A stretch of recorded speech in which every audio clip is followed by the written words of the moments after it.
Hi ನಮಸ್ತೆ. ಕಾರ್ತಿಕ ಮಾಸದ ಉತ್ಥಾನ ದ್ವಾದಶಿ ದಿನ ಪ್ರತಿಯೊಬ್ಬರೂ ತುಳಸಿ ವಿವಾಹ ಅಥವಾ ತುಳಸಿ ಪೂಜೆನ ಮಾಡ್ತೀವಿ. ಆದರೆ ಕೆಲವೊಬ್ಬರಿಗೆ ಆ ಒಂದು ಸಮಯ ಅಥವಾ ಆ ಒಂದು ದಿನದಲ್ಲಿ ಮಾಡೋದಕ್ಕೆ ಸಾಧ್ಯ ಆಗಿರಲ್ಲ. ಅಂಥವ್ರು ಯಾವ ದಿನ ಮಾಡಬೇಕು ಅಂದರೆ ನವೆಂಬರ್ 15ನೇ ತಾರೀಕು ಶುಕ್ರವಾರ ಬರುವಂತಹ ಹುಣ್ಣಿಮೆ ದಿನ ಈ ಒಂದು ತುಳಸಿ ವಿವಾಹನ ಮಾಡ್ಕೋಬೋದು. ಸಂಜೆ ಸಮಯದಲ್ಲಿ ಅಥವಾ ಬ್ರಾಹ್ಮಿ ಮುಹೂರ್ತದಲ್ಲಿ ಮಾಡಬೇಕಾಗತ್ತೆ.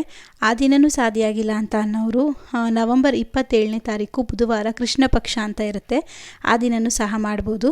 ಅಥವಾ ಈ 3 ದಿನಗಳಲ್ಲೂ ಸಾಧ್ಯ ಆಗ್ತಿಲ್ಲ ಅಂತ ಅನ್ನೋರು ಕಾರ್ತಿಕ ಮಾಸ ಮುಗಿಯೋಷ್ಟರಲ್ಲಿ ಸೋಮವಾರ ಅಥವಾ ಶುಕ್ರವಾರ ಯಾವುದಾದ್ರೂ ಒಂದು ದಿನ ನೀವು ತುಳಸಿ ಪೂಜೆನ ಮಾಡ್ಕೋಬೋದು. ಯಾವಾಗಲೂ ತುಳಸಿ ಪೂಜೆ ಮಾಡಬೇಕಾದ್ರೆ ಸಂಜೆ ಸಮಯದಲ್ಲಿ ಮಾಡಬೇಕು ಅಥವಾ ಬ್ರಾಹ್ಮಿ ಮುಹೂರ್ತದಲ್ಲೇ ಮಾಡಬೇಕು.